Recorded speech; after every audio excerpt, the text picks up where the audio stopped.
누가복음 22장 14절에서 23절 말씀. 찾으신 줄 믿고 계속하도록 하겠습니다.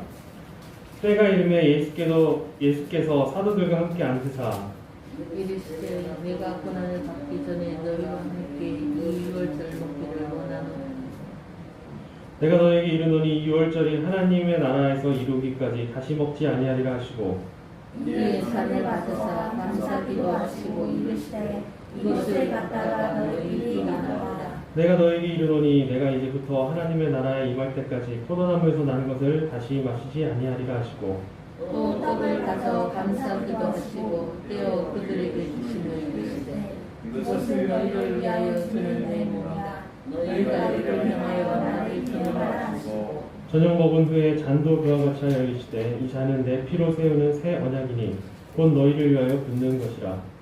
그러나 보라 나를 파는 자의 손이 나와 함께 산 위에 있다. 인자는 이미 작정한 대로 가거니와 그를 파는 그 사람에게는 화가 있으리로다 하시니 그들이 서로 묻되 우리 중에서 이 일을 행할 자가 누구일까 하더라. 아멘. 오늘도 학수의 자리, 오늘도 예배 자리에 나오신 성도 여러분들 주님을 환영합니다. 잘 나오셨습니다. 오늘 말씀은 UCT 교리문답 43문입니다. 43문을 보면 성례 또는 규례는 무엇입니까? 이렇게 질문을 하고 있죠. 성례나 규례 똑같은 의미로 사용되는 단어인데 이렇게 대답을 하고 있습니다. 좀 긴데요. 성례 또는 규례란 하나님이 주시고 그리스도가 제정하신 것으로 세례와 성찬을 말합니다. 이것들은 그리스도의 죽음과 부활을 통해 우리가 믿음의 공동체로 하나 되었다는 가시적인 표징이자 보증입니다. 이것들을 행함으로 성령님은 우리에게 주신 복음의 약속을 더 온전하게 선포하고 보증하십니다. 라고 대답하고 있습니다. 좀 긴데 다시 한번 읽어볼까요? 읽는 것으로 이해가 되시면 제일 좋죠. 성례 또는 규례는 무엇입니까? 성례 또는 규례란 하나님이 주시고 그리스도께서 제정하신 것으로 세례와 성찬을 말합니다. 이것들은 그리스도의 죽음과 부활을 통해 우리가 믿음의 공동체로 하나 되었다는 가시적인 표징이자 보증입니다. 이것들을 행함으로 성령님은 우리에게 주신 복음의 약속을 더 온전하게 선포하고 보증하십니다. 우리가 지난주 말씀 기억하실지 모르겠지만 하나님의 말씀을 어떻게 읽고 들어야 되는가 이런 질문을 했습니다. 그래서 하나님께서는 이 성경을 통해 우리에게 구원을 위한 모든 말씀을 기록하셨어요. 그래서 성경이 우리를 구원하는 데 있어서 조금도 부족함이 없는 그러한 책이다. 구원의 책, 진리의 책이다. 그래서 우리가 눈으로 말씀을 볼 수 있도록 하나님께서 말씀을 주셨어요. 그리고 이렇게 강단에서 선포되는 설교자를 통해서 하나님의 말씀이 선포되죠. 그래서 복음을 들을 수 있도록 하셨습니다. 그래서 우리가 눈으로 보는 말씀 그리고 강단에서 선포되어지는 말씀 이 두 가지를 통해서 우리가 하나님의 복음을 구원을 얻게 되는 것이죠. 그리고 이 복음을 듣고 믿을 때 그러니까 말씀을 보고 듣고 이것을 믿을 때 우리에게 구원이 오게 되는데 이 복음을 믿을 수 있는 믿음은 어디에서 오는 거죠? 네, 다 알고 계신데 대답을 안 하시죠? 네. 요한복음 3장 5절에 보면 예수님께서 이렇게 말씀하십니다. 진실로 진실로 내게 이르노니 사람이 물과 성령으로 나지 아니하면 하나님 나라에 들어갈 수 없느니라. 네. 성령님을 통해서 성령 하나님을 통해서 거듭난 자에게 믿음이 주어지는 것입니다. 그런데 성령님께서 주시는 이 믿음이 우리에게 어떠한 방식을 통해서 주어지는 것일까요? 성령님을 통해서 성령님을 통해서 우리에게 믿음이 주어지는데 어떠한 방식으로 우리에게 믿음이 주어지는가? 어떠한 방식을 통해서 믿음이 주어지는가? 예를 들어서 우리가 성령 하나님을 받기 위해서 산에 올라가서 40일 금식 기도를 열심히 하면 성령 하나님을 받을 수 있을까요? 그렇지 않죠. 네. 갑자기 기도한다고 믿음이 생기지 않습니다. 금식한다고 생기지 않는 거예요. 로마서 10장 17절에 이렇게 말합니다. 믿음은 들음에서 나며 들음은 그리스도의 말씀으로 말미암았느냐. 그러니까 이 믿음이라는 것은 복음의 말씀을 듣는 가운데 우리에게 생겨나는 것입니다. 누군가가 우리를 전도했습니다. 그러면 전도한 순간 우리가 믿는 것이 아니라 교회에 이제 따라오게 되죠. 따라오게 되면서 처음에는 이게 무슨 말인가, 저거는 왜 저러는 건가, 뭐 일어나니까 같이 일어나고 한참 앉고 그러고 있다가 어느새 이 말씀이 우리에게 젖어들기 시작하고 그러면서 자연스럽게 우리에게 믿음이 생겨나기 시작하는 것이죠. 그래서 예수님께서는 물론 요즘에는 뭐 인터넷에 유튜브에서도 말씀을 볼 수 있고 CBS, CTS 이런 곳에서 방송에서도 하나님 말씀이 선포되어지긴 하지만 기본적으로 그리고 근본적으로 하나님께서는 이 교회를 통해서 말씀이 선포되도록 하셨습니다. 그래서 교회를 세우셨어요. 그리고 교회를 통해 선포되는 말씀을 통해서 성도들이 믿음이 생기게 하시고 그 믿음으로 구원을 받을 수 있도록 그렇게 우리 주님은 교회를 이 땅에 세우신 것입니다. 그리고 예수님께서 복음을 들음으로 받는 은혜를 더하여 주시기 위해서 우리 교회에서 함께 공동체로 모여서 말씀을 듣고 말씀을 선포하고 그 말씀을 듣고 믿음이 생겨나는 가운데에 이 믿음을 더욱더 강하게 해주시기 위해서 우리에게 특별한 은혜를 또 베푸셨어요. 그것이 무엇인가 바로 성례 또는 규례라고 하는 것이죠. 하나님께서는 이 듣는 말씀을 통해 우리가 무엇을 알기를 원하실까요? 우리가 기록된 이 성경 말씀을 통해서 그리고 강단에서 선포되어지는 말씀을 통해서 하나님은 우리들이 무엇을 알기를 원하실까요? 복음이 선포되는 목적은 바로 우리를 구원의 길로 인도하는 것입니다. 그리고 우리의 삶 가운데 하나님의 뜻과 목적이 무엇인지를 함께 공동체에서 나누는 거예요. 그리고 그 뜻과 목적대로 함께 살아가기 위해서 하나님은 우리에게 말씀을 주셨습니다.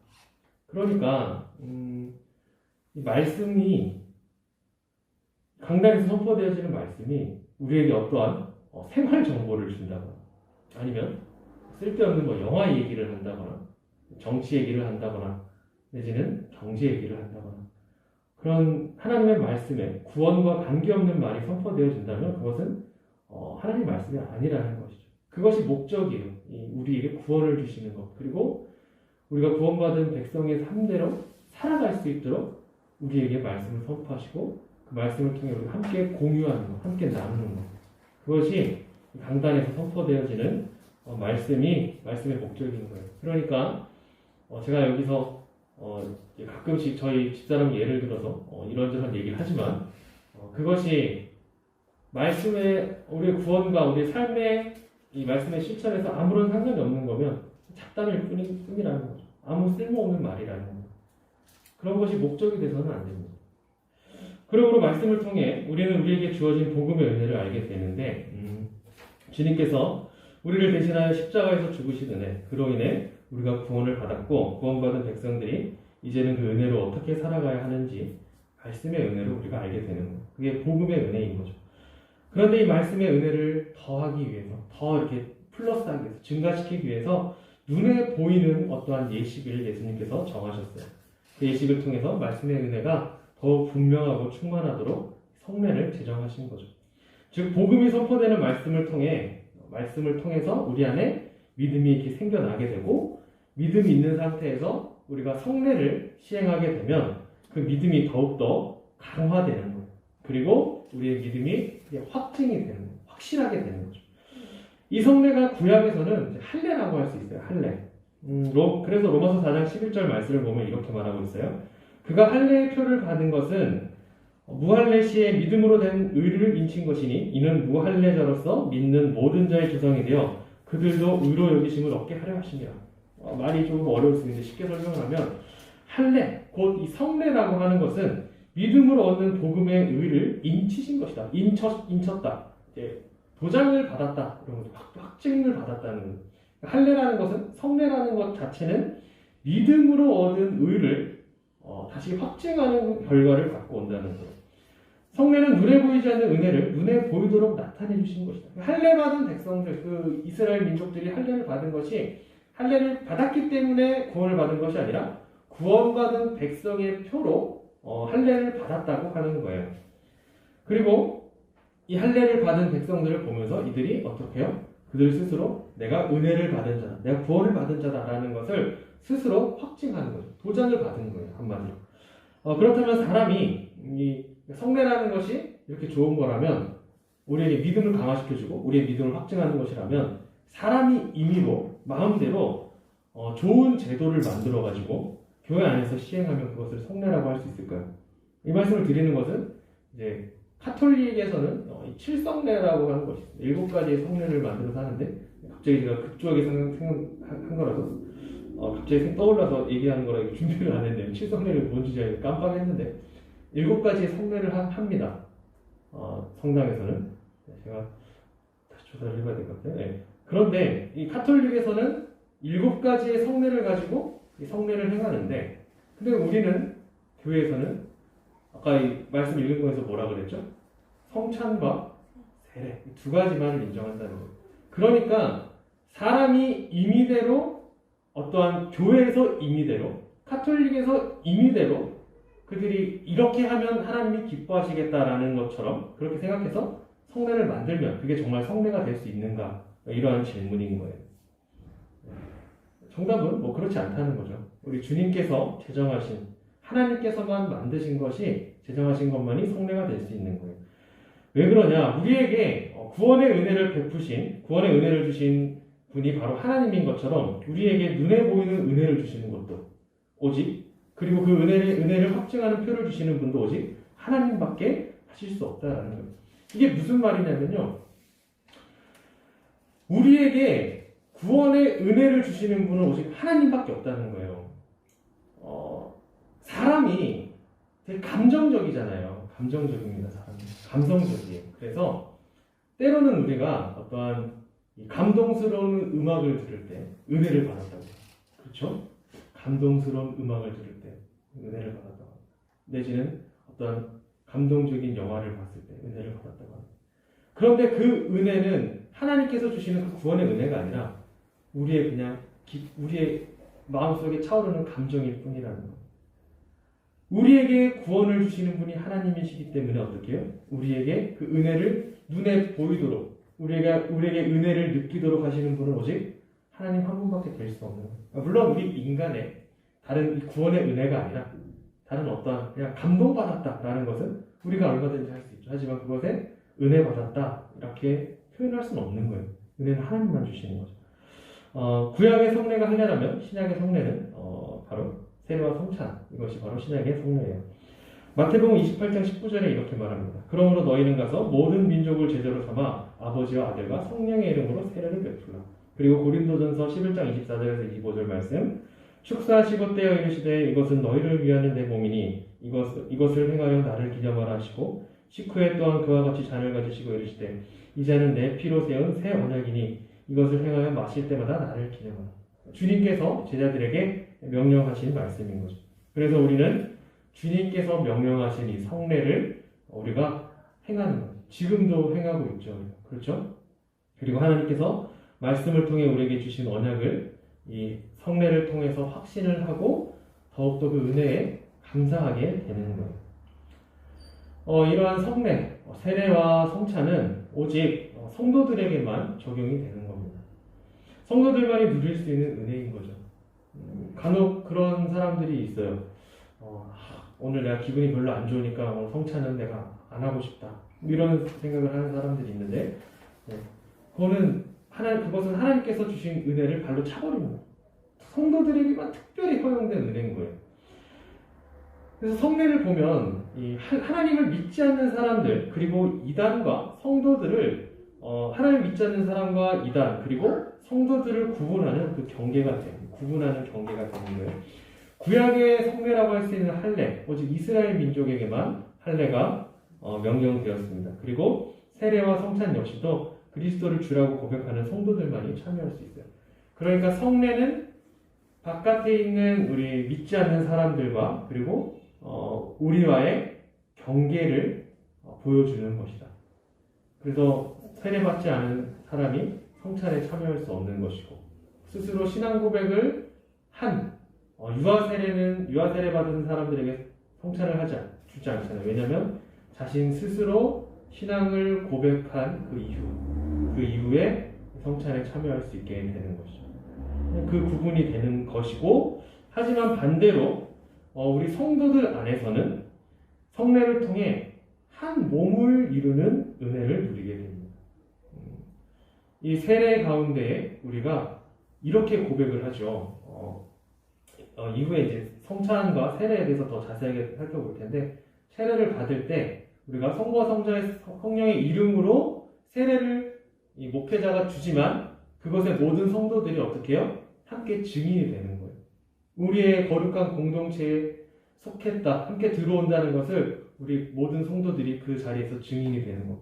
우리의 한 식구로 한 몸으로 받아들이는 거고, 그리고 우리가 성찬을 할 때 어떻게 해요? 지금은 이제 뭐 코로나 문제도 있고 그러니까 다 각자 따로 잔을 돌리지만 원래는 이제 한 잔으로 같이 나눠서 마시고, 큰일 날 일이죠 지금. 코로나 큰일 나요. 이 떡을, 빵이죠. 빵을 같이 떼서, 큰 떡을 떼서 같이 먹는 거. 우리 한 식구다. 식구가 뭐죠? 식구 같이 음식 먹는 입이잖아요. 한 식구다. 하나의 가족이다. 이것을 함께 나누면서 공동체의 표현인 거죠. 그러니까 이 성례라고 하는 것은 믿지 않는 사람들과의 우리의 경계가 되고, 우리 함께 믿는 사람들에게는 한 몸을 이루는 증거가 된다. 은혜가 된다. 그래서 그리스도인들은 바로 그리스도를 머리로 든 한 지체죠. 우리 다 가족이에요. 가족입니다. 아닌 것 같아요. 우리 한 가족. 다 가족이에요. 고린도전서 12장 13절 말씀 이렇게 얘기하죠. 우리가 유대인이나 헬라인이나 종이나 자유인이나 다 한 성령으로 세례를 받아 한 몸이 되었고 또 다 한 성령을 마시게 하셨느냐. 우리가 다 하나의 가족, 하나로 연합된 그리스도의 교회는 바로 성도들의 연합인데, 그래서 서로가 서로에게 꼭 필요한 존재입니다. 이게 굉장히 무서운 말이에요. 서로가 서로에게 꼭 필요한 존재, 한 지체, 한 몸이다. 그리고 유기적인 연합을 맺고 있다. 이게 굉장히 무서운 말인데, 무슨 말이냐면 우리가 다 한 지체잖아요. 그러니까 어느 한 사람도 필요 없는 사람이 없는 거예요. 근데 우리는 어떻게 해요? 어떠한 특정한 누군가를 미워하고 싫어하고 안 왔으면 좋겠다 이런 생각하기도 하고, 우리는 이제 없겠지만 다 그렇죠, 없죠.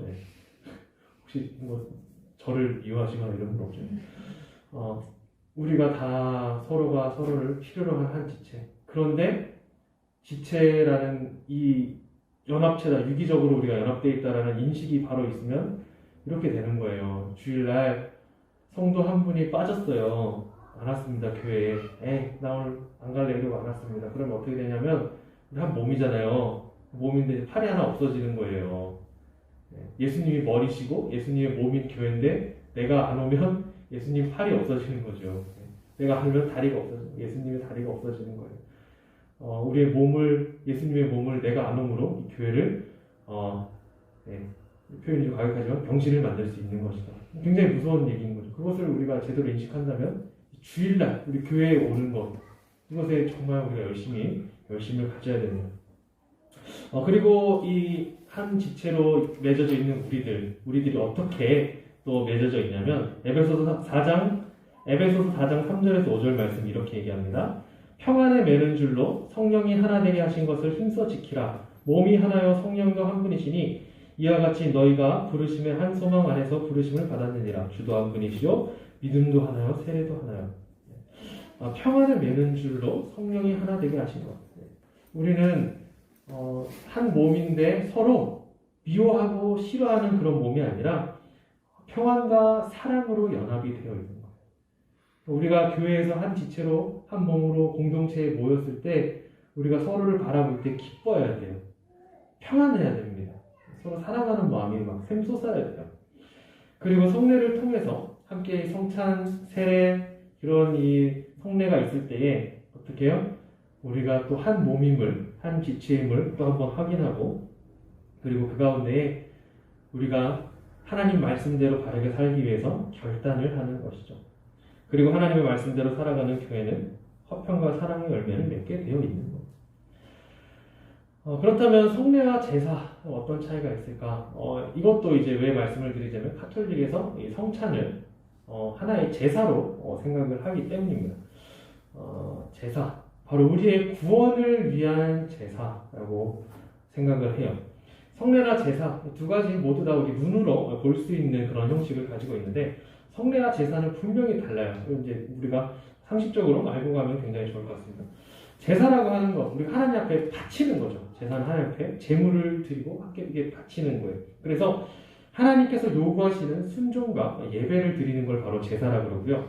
성례라고 하는 것은 하나님 앞에 이미 우리가 순종하고 예배한 것에 대해서 하나님께서 약속하신 은혜를 우리에게 베푸시는 거예요. 그러니까 제사는 우리가 하나님 앞에 드리는 것이고 성례는 하나님께서 우리에게 은혜로 베푸시는 거예요. 그러니까 반대인 거죠. 제사는 우리가 드리는 것, 성례는 우리가 받는 것이에요.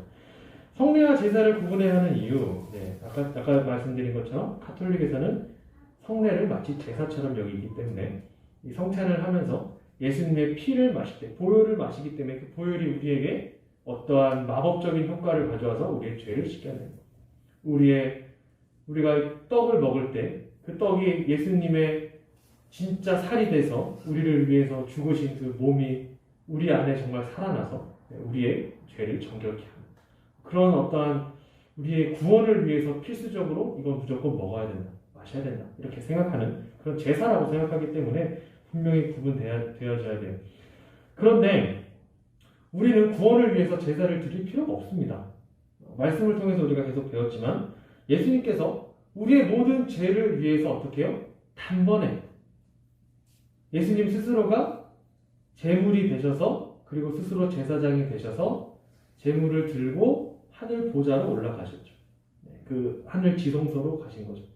예수님께서 모든 제사를 끝내셨어요. 그래서 우리는 더 이상 구원의 제사를 드릴 필요가 없습니다. 그런 의미에서 성례라고 하는 것은 예수님께서 이미 드린 제사를 우리가 그냥 기념할 뿐이에요. 그냥 기억하는 거죠.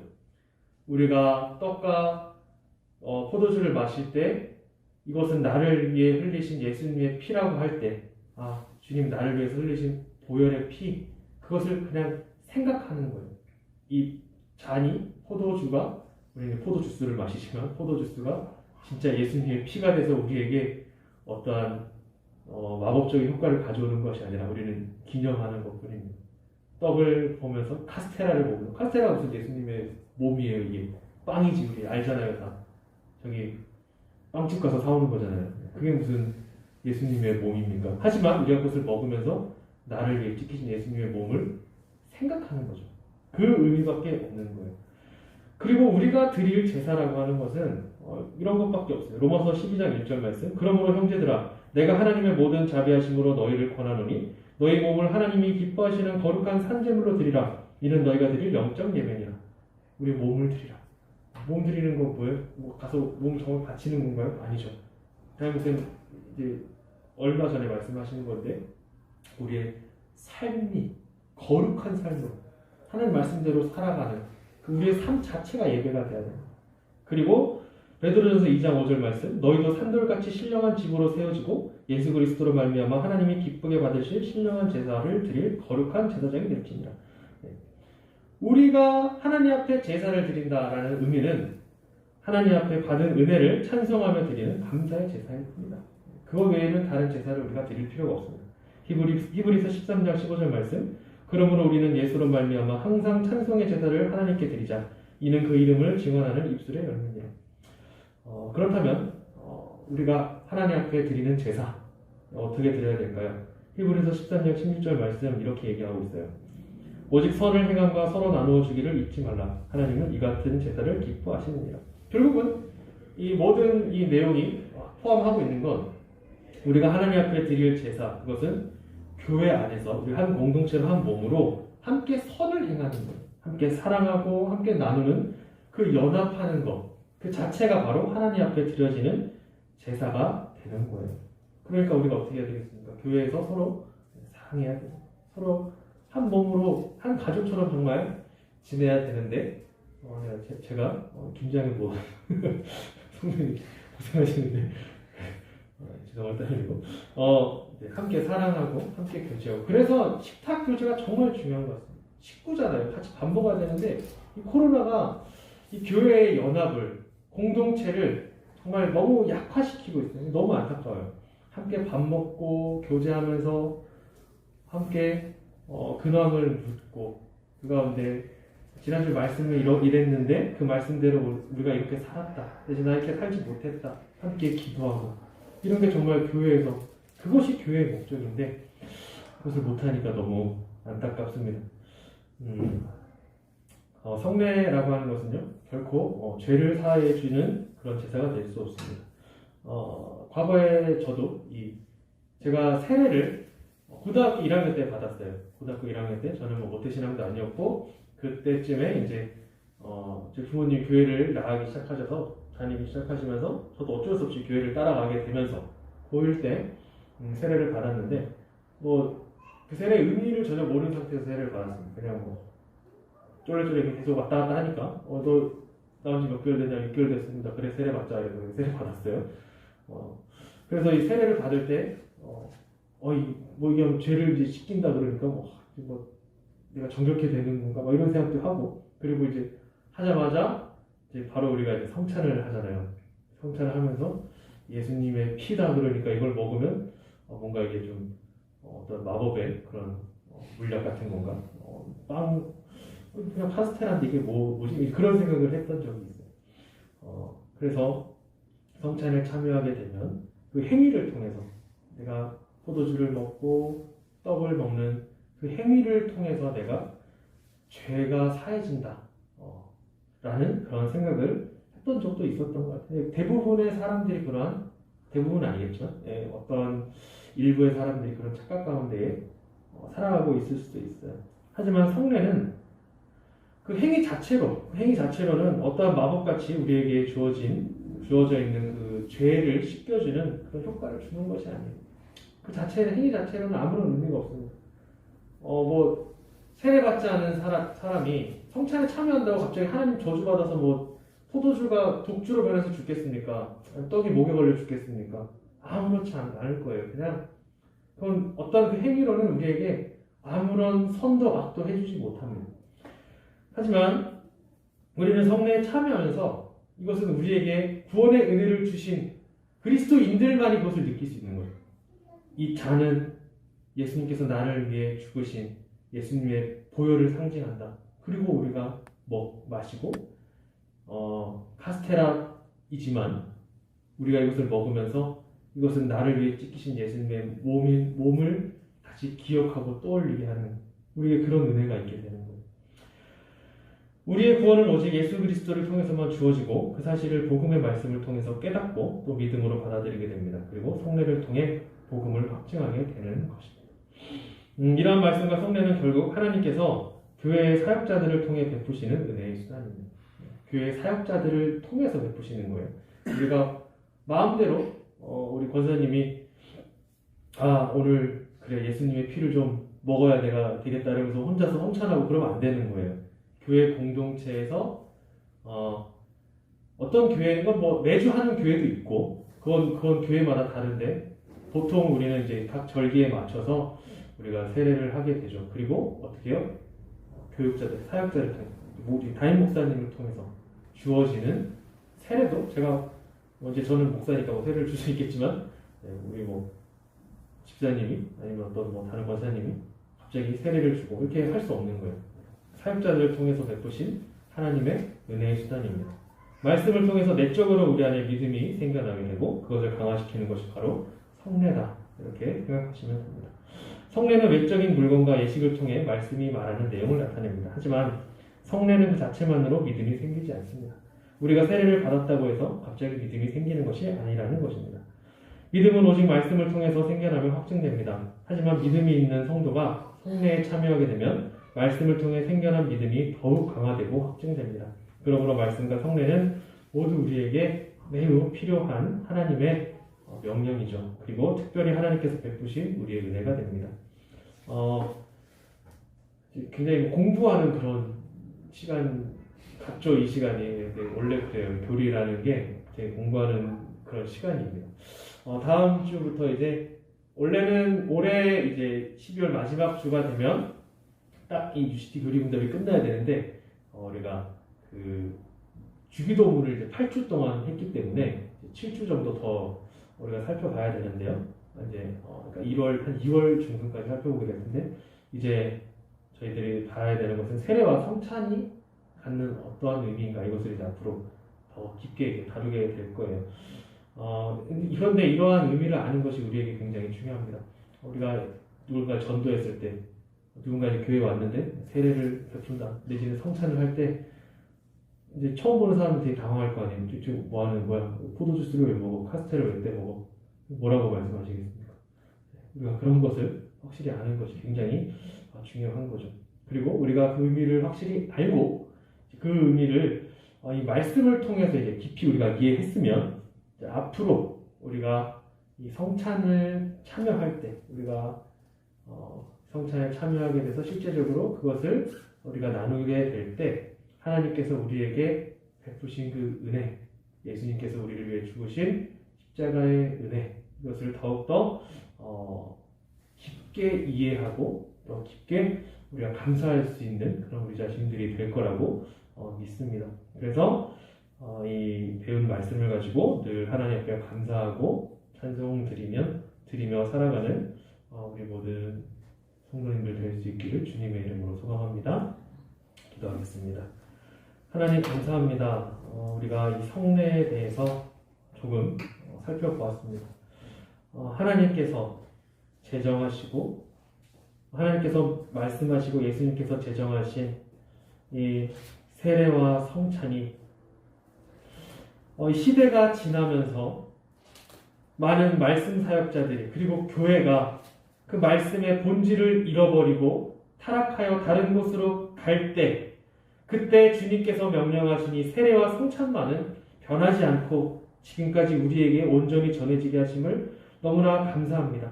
우리가 눈에 보이는 이 말씀인 성례를 통하여서 주님의 복음을 깨닫고 그 복음의 은혜에 더욱더 참여할 수 있게 하신 은혜에 감사드리며 앞으로 우리가 살아가면서 참여하게 되는 그 세례식과 그리고 이 성찬에 늘 하나님의 놀라우신 은혜와 사랑을 감격하며 감사하며 찬송하는 우리 모두 될 수 있도록 도와주시옵소서. 감사합니다. 이 모든 기도 예수님의 이름으로 기도합니다. 네.